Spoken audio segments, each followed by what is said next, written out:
Segala sesuatu yang diperintahkan oleh Tuhan atau dinubuatkan Tuhan harus terjadi seperti itu. Nah, nubuatan-nubuatan firman Tuhan ini, Bapak Ibu, ada orang Kristen, banyak orang Kristen berpikir bahwa semuanya itu harus terjadi secara rohani.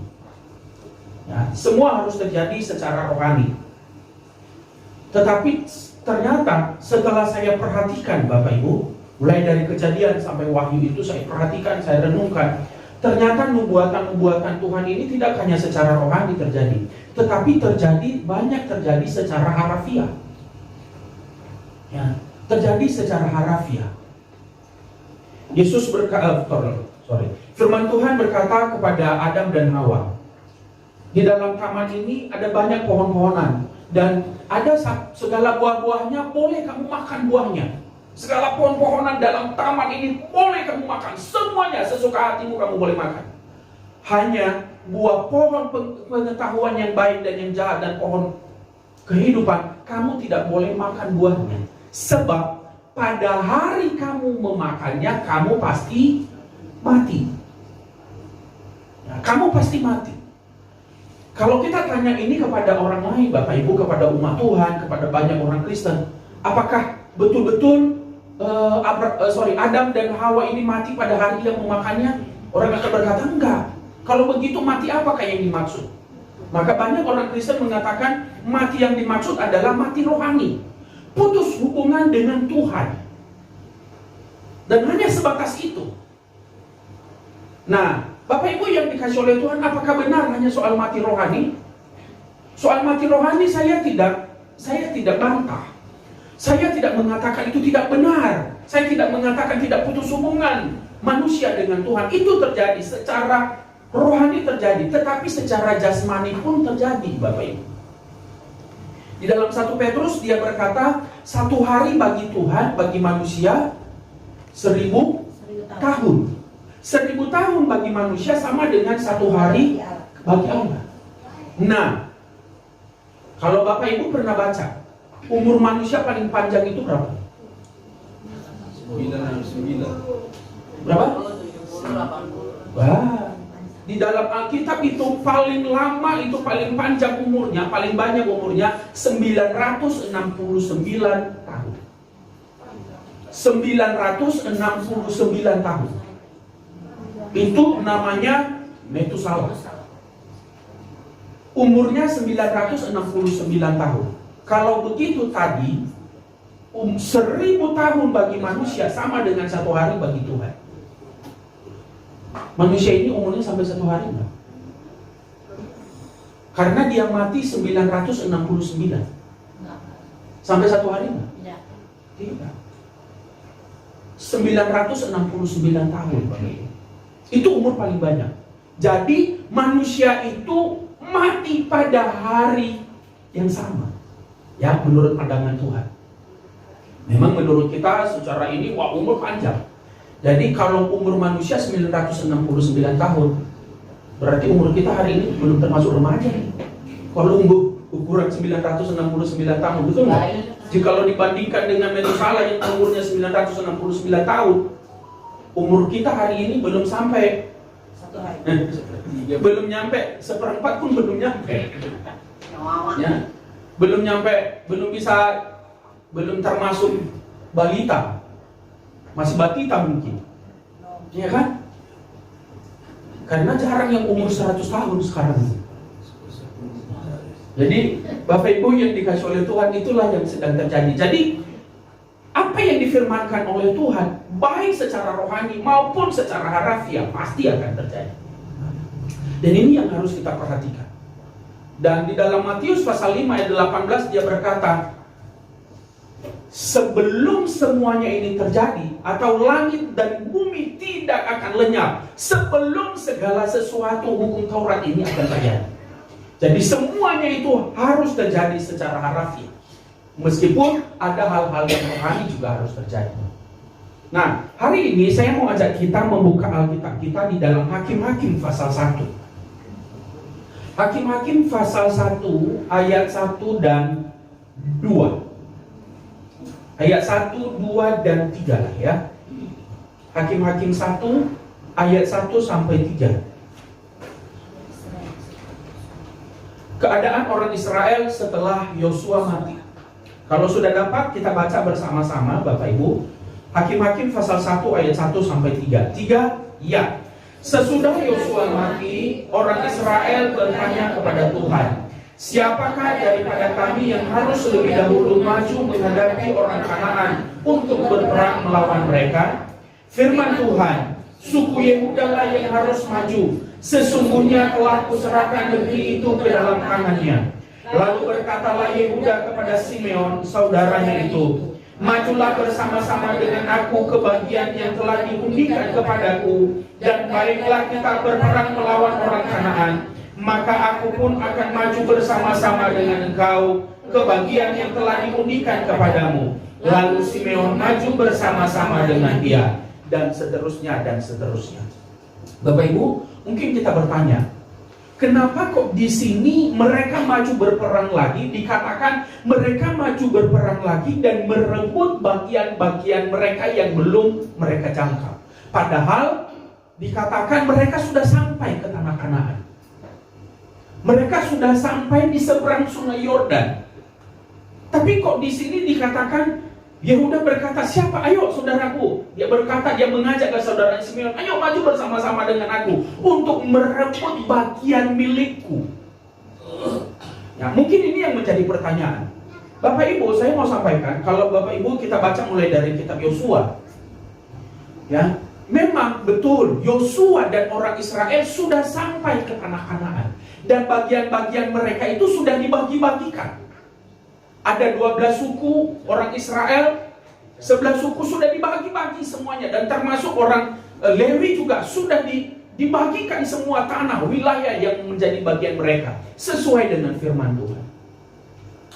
Persoalannya, memang waktu itu bagian-bagian tanah mereka itu sudah dibagi, dan mereka sudah sampai di tanah Kanaan. Hanya saja negeri itu yang menjadi bagian mereka itu belum sepenuhnya mereka kuasai sampai pada waktu Yosua mati. Jadi ada bagian-bagian mereka, ada bagian-bagian tanah Kanaan itu yang belum direbut. Jadi itulah yang sekarang mereka katakan, bagaimana kami merebut wilayah-wilayah yang lain. Lalu mereka bertanya kepada Tuhan, ya. Ayat 1 dia berkata, siapakah daripada kami yang harus lebih dahulu menghadapi orang Kanaan untuk berperang melawan mereka? Sangat baik sekali. Orang Israel ini mereka bertanya kepada Tuhan, apa yang harus kami lakukan Tuhan? Apa yang harus kami lakukan untuk merebut tanah Kanaan ini yang belum sepenuhnya kami kuasai? Apa yang harus kami lakukan? Ya, jadi ayatnya yang kedua, firman Tuhan, suku Yehuda lah yang harus maju. Sesungguhnya telah kuserahkan negeri itu ke dalam tangannya. Jadi ayat 1 dan 2 ini Bapak Ibu, ini merupakan perintah Tuhan. Perintah Tuhan. Ini harus dikerjakan menurut perintah Tuhan. Tetapi ayat yang ketiga, realita yang dilakukan oleh orang Israel, meskipun mereka bertanya, Tuhan apa yang harus kami lakukan? Siapa yang harus maju untuk berperang melawan orang Kanaan ini? Siapa yang harus maju? Rohani sekali, mereka bertanya kepada Tuhan. Tetapi begitu Tuhan memberi perintah, ya, memberi perintah ayat yang ketiga, ya, ayat yang ketiga yang mereka lakukan. Atau saya baca ayat yang kedua, firman Tuhan, suku Yehuda lah yang harus maju. Sesungguhnya telah kuserahkan negeri itu dalam tangannya. Siapa yang harus maju? Yehuda. Suku Yehuda. Ada yang lain? Tidak ada. Perintahnya hanya suku Yehuda. Tetapi apa yang dilakukan oleh suku Yehuda? Ayat yang ketiga, lalu berkatalah Yehuda kepada Simeon, saudaranya itu, majulah bersama-sama dengan aku ke bagian yang telah diundikan kepadaku, dan baiklah kita berperang melawan orang Kanaan, maka aku pun akan maju bersama-sama dengan engkau ke bagian yang telah diundikan kepadaku. Lalu Simeon maju bersama-sama dengan dia. Pertanyaannya, apakah ayat yang ketiga ini menunjukkan sama, sesuai dengan perintah di dalam ayat yang kedua? Kalau Bapak Ibu perhatikan ayat yang kedua, sekali lagi, perintah Tuhan itu yang maju itu hanya suku Yehuda. Hanya satu, hanya suku Yehuda yang maju. Dan Tuhan tidak mengatakan suku Yehuda bersama dengan Simeon. Atau Tuhan juga berkata, suku Yehuda majulah engkau, ajaklah saudaramu Simeon. Tuhan tidak mengatakan seperti itu. Tuhan hanya berkata, suku Yehuda lah yang harus maju. Bapak Ibu, kalau kita melihat, mulai dari ayat yang keempat sampai ayat ke-10, kita melihat memang orang Yehuda, suku Yehuda bersama dengan saudaranya suku Simeon, mereka berhasil. Ya, ayat yang keempat mulai dari ayat yang keempat ayat 10, kalau Bapak Ibu perhatikan, di situ mereka maju dan suku Yehuda berperang dan mereka berhasil. Mereka berhasil. Tetapi ayat yang ke-19 Bapak Ibu, ayat 19 dari ayat pasal 1 itu, seorang boleh baca untuk kita? Dan Tuhan menyertai suku Yehuda. Tuhan menyertai suku Yehuda. Perhatikan ya. Sehingga mereka menduduki pegunungan itu. Iya, Tuhan menyertai suku Yehuda sehingga mereka menduduki pegunungan itu. Tetapi mereka tidak dapat menghalau penduduk yang di lembah. Ya. Sebab orang-orang ini mempunyai kereta-kereta besi. Nah, Bapak Ibu, di ayat yang kedua, apakah Tuhan ada mengatakan Yehuda maju, dia akan berhasil dan sebagian akan ditinggalkan? Apakah begitu? Tidak. Dan sebagian dari daerah itu tidak bisa dikuasainya? Apakah begitu? Tidak. Di dalam ayat yang kedua dia berkata, sesungguhnya telah kuserahkan negeri itu ke dalam tangannya. Negeri itu berarti keseluruhannya. Tetapi di sini, kalau kita perhatikan mulai dari ayat 4 nanti Bapak Ibu, kalau Bapak Ibu perhatikan, sebagian besar daerah-daerah yang menjadi milik Yehuda itu mereka berhasil taklukkan. Ini hanya satu wilayah kecil saja, yaitu daerah lembah. Tetapi mereka tidak menghalau penduduk yang di lembah, sebab orang itu mempunyai kereta-kereta besi. Di situ dikatakan, tetapi mereka tidak dapat menghalau penduduk itu. Hanya oleh karena kereta besi. Padahal Tuhan sudah menjanjikan penyertaan. Apakah Tuhan kalah terhadap kereta-kereta besi? Kereta besi dan Raja Firaun saja ditenggelamkan di laut Teberau. Tetapi di sini kita perhatikan Bapak Ibu yang dikasih oleh Tuhan, bahwa orang Yehuda tidak dapat menghalau penduduk lembah. Ya. Kalau kita bisa melihat, kalau kita perhatikan, kenapa hal ini terjadi? Bukan karena Tuhan tidak berkuasa untuk menolong, bukan karena Tuhan tidak menggenapi janjinya. Kalau kita perhatikan sekali lagi, mulai dari ayatnya yang keempat sampai ke bawah, di situ kita melihat Tuhan menggenapi janjinya bahwa Yehuda memang berhasil menguasai daerah-daerahnya. Tetapi hanya satu wilayah kecil, mereka tidak bisa menghalaunya. Dan kalau nanti Bapak Ibu membaca ayat-ayat selanjutnya, juga suku-suku yang lain, ada beberapa bagian yang mereka tidak bisa halaukan. Mereka tidak bisa melawannya, mereka tidak bisa mengusirnya.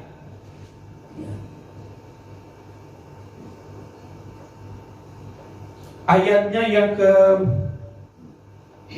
ayat 29 misalnya. Ayat 29 pasal 1 dari Hakim-Hakim itu.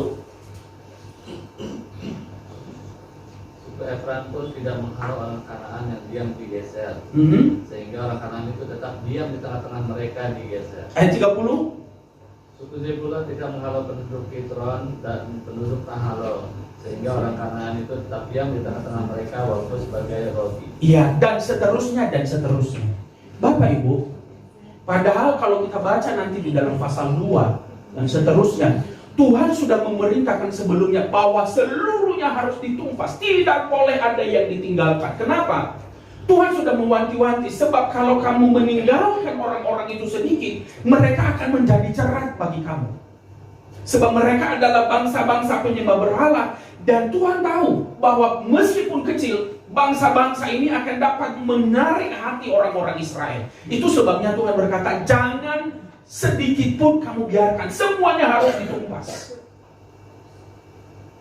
Itu sebabnya Bapak Ibu yang dikasih oleh Tuhan, orang Israel, karena mereka tidak taat kepada Tuhan, mereka terus bermasalah dan mereka tidak bisa menikmati tanah yang berlimpah susu dan madu.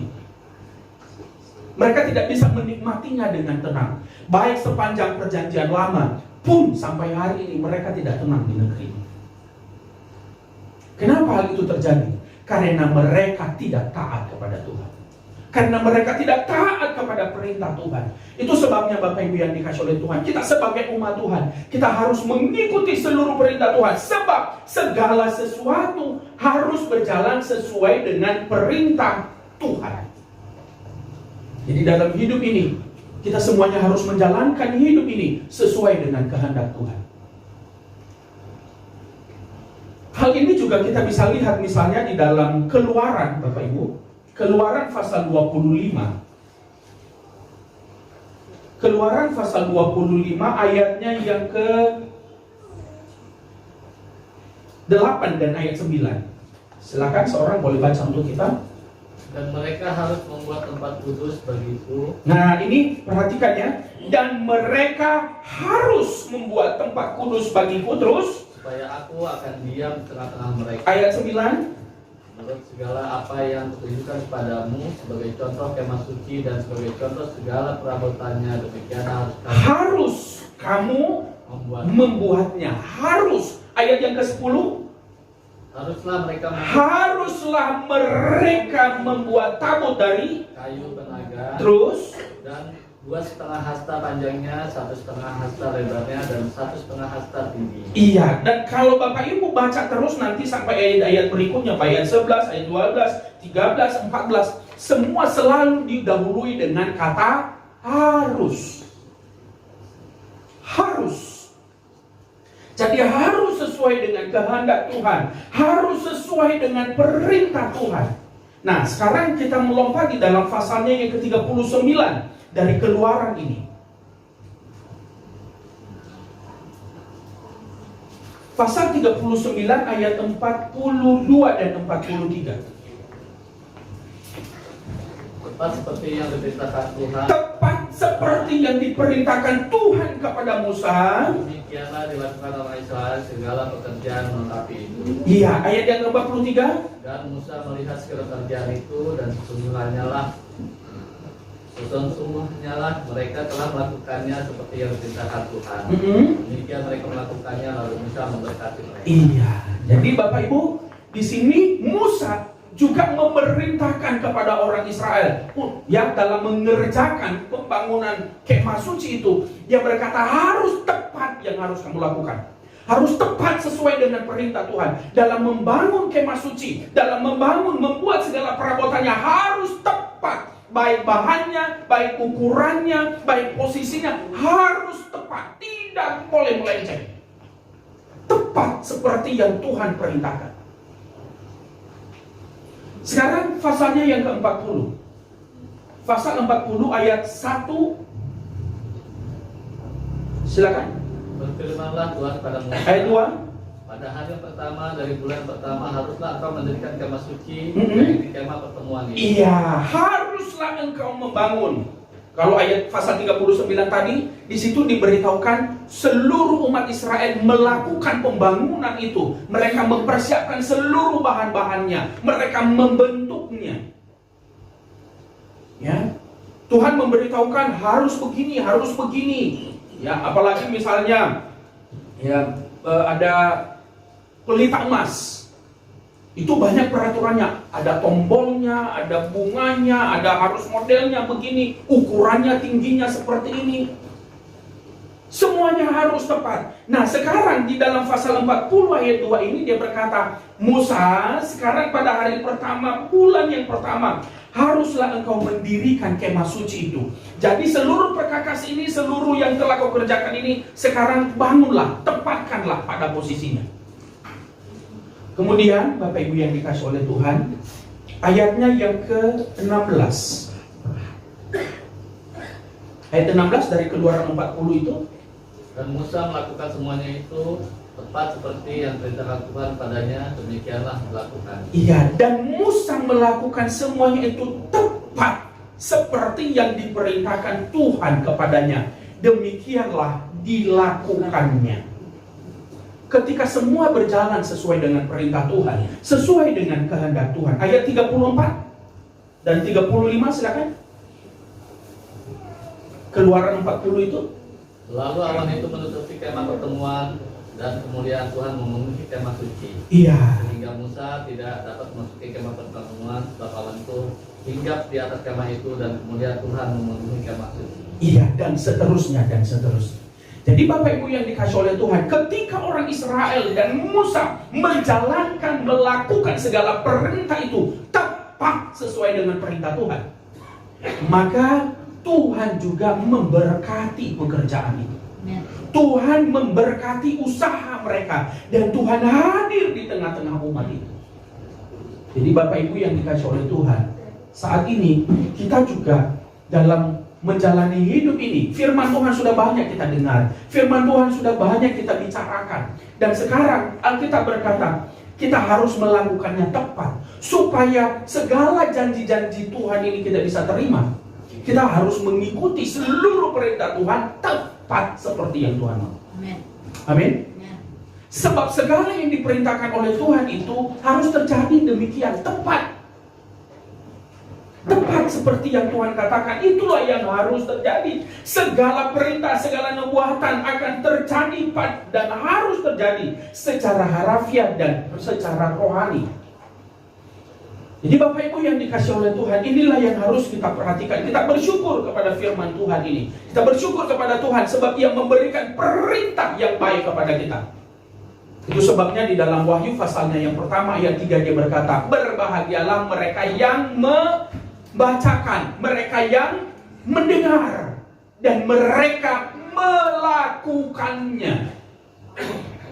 Ya, melakukan apa yang dibaca, melakukan apa yang didengar. Dengan membaca, dengan mendengar firman Tuhan, kita tahu apa yang menjadi kehendak Tuhan. Dengan membaca firman Tuhan, dengan membaca firman Tuhan, dengan membaca Alkitab, dengan mendengar firman Tuhan, kita tahu apa yang Tuhan inginkan dari umatnya. Di dalam pasal 24 nanti Bapak Ibu, pasal 24 dan pasal 25 di dalam Matius, di situ Tuhan Yesus memberitahukan tanda-tanda yang mendahului atau peristiwa-peristiwa yang mendahului kedatangannya. Dan salah satu ayat di situ dia berkata, ingatlah, aku sudah memberitahukannya sebelumnya kepadamu. Ya, artinya bahwa Tuhan Yesus mau mengingatkan sungguh-sungguh. Ingat ya, aku sudah memberi petunjuk-petunjuk kepada kamu bahwa semuanya itu harus terjadi dan kamu tahu apa yang harus kamu lakukan. Ya. Matius pasal 24 ayat 25. Camkanlah, aku sudah mengatakannya terlebih dahulu kepada kamu. Iya, camkanlah, aku sudah mengatakannya terlebih dahulu kepadamu. Ingat ya, jadi kira-kira begitu. Tuhan mau mengatakan, Yesus mengatakan, ingat ya, aku sudah beritahu kamu, aku sudah ingatkan kamu bahwa hal-hal ini akan terjadi menjelang kedatanganku yang kedua. Dan oleh sebab itu inilah yang harus kamu lakukan. 1, 2, 3, 4, 5. Jadi di dalam Alkitab Tuhan Yesus sudah memberitahu apa yang harus dilakukan oleh umat Kristen, oleh orang-orang yang percaya untuk menyambut kedatangan Tuhan kedua kali. Tuhan sudah memberitahukan apa yang harus dilakukan oleh orang-orang percaya di dalam hidupnya.